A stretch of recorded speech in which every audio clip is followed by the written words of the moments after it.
বুঝছো এটা বানাবো, ও ডক্টর হবে, ও ইঞ্জিনিয়ার হবে, ও পাইলট হবে, এরকম কিছু তার ওয়াইফকে বলছিলেন। আমি একমাত্র মা, আমি বলছিলাম যে আমার বাচ্চা হবে, বাট আমি যদি বেঁচে থাকি আমার বাচ্চা যেন বেঁচে থাকে, আমি যদি সামহাও মারা যাই আমার বাচ্চা যেন বেঁচে না থাকে। বেবি হওয়ার কতদিন পরে বাবা দেখতে এসেছিল বেবিকে? ও যখন 4 মান্থ তখন।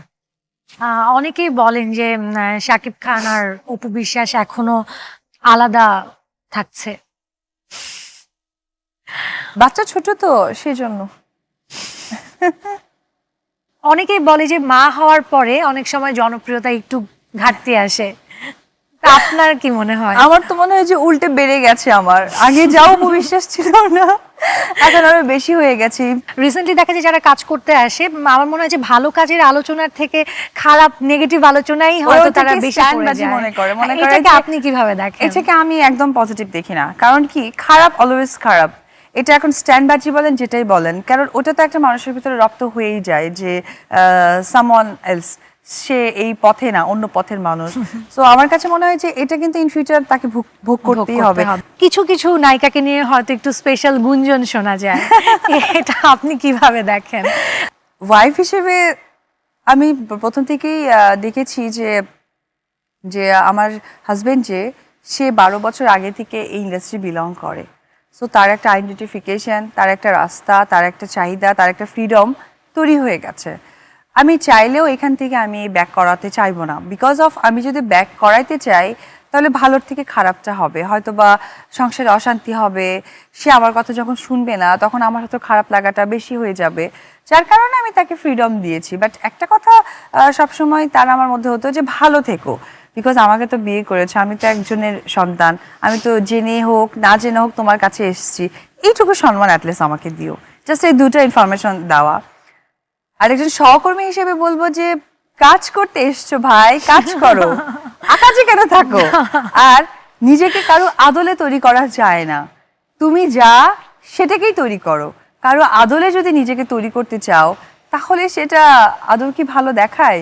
এরকম অনেক সময় শোনা যাচ্ছে রিসেন্টলি যে হয়তো শাকিব খান নবাগত কোনো নায়িকাকে নিয়ে অন্য কোনো সংসার করছে।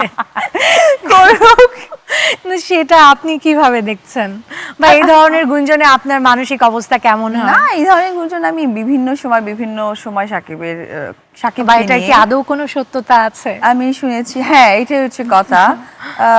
আদৌ কোনো সত্যতা আছে কিনা, এখন সে যদি নিজেকে এটা বলে না যে এটা এই নবাগতারা যদি এটাকে নিয়ে পুঁজি করে ভালো লাইমলাইটে আসতে চায়, এটা কি আপনি মনে করেন যে জাস্ট একটা সস্তা একটা ফেম কামানোর জন্য এটা একটা প্রচারণা, নাকি অন্য কোনো ভাবে দেখেন? একটা সস্তা ফেম কামানোর জন্য, যে আমি তো তার সাথে আছি, আমি তো একদম পৃথিবী উদ্ধার করে ফেলছি, আমাকে ছাড়া তো পৃথিবী আর চলছেই না।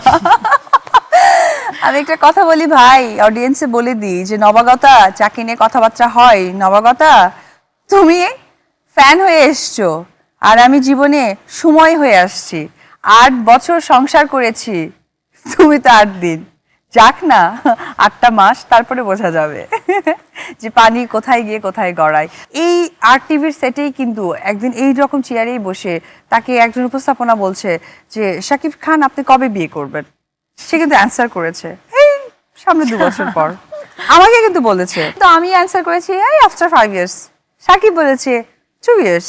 তখন আবার উপস্থাপিকা জিজ্ঞেস করেছে কেন এত লং টাইম কেন, তখন আমি আবার অ্যান্সার করতাম এই তো মাত্র শুরু করছি, আবার কেন করব বিয়ে, অথচ তখন অলরেডি আমাদের 5 বছর বিয়ের জীবন চলছে। ইনফ্যাক্ট এখান থেকে বের হই, হ্যালো তুমি গিয়ে কিন্তু রান্না করো, হ্যাঁ এই তুমি তাড়াতাড়ি চলে এসো। এত আপস এন্ড ডাউনস, এত কষ্ট, এত কিছু, কখনো কি মনে হয় যে অপু বিশ্বাস ভুল করেছে? হ্যাঁ, এটা তো মনেই হয়, কারণ অপু বিশ্বাসের বাহিরেও তো আমি একটা স্বাভাবিক মেয়ে, আমার একটা স্বাভাবিক জীবন থাকা দরকার, স্বাভাবিক লাইফ থাকা দরকার, সেটা তো আমার নেই।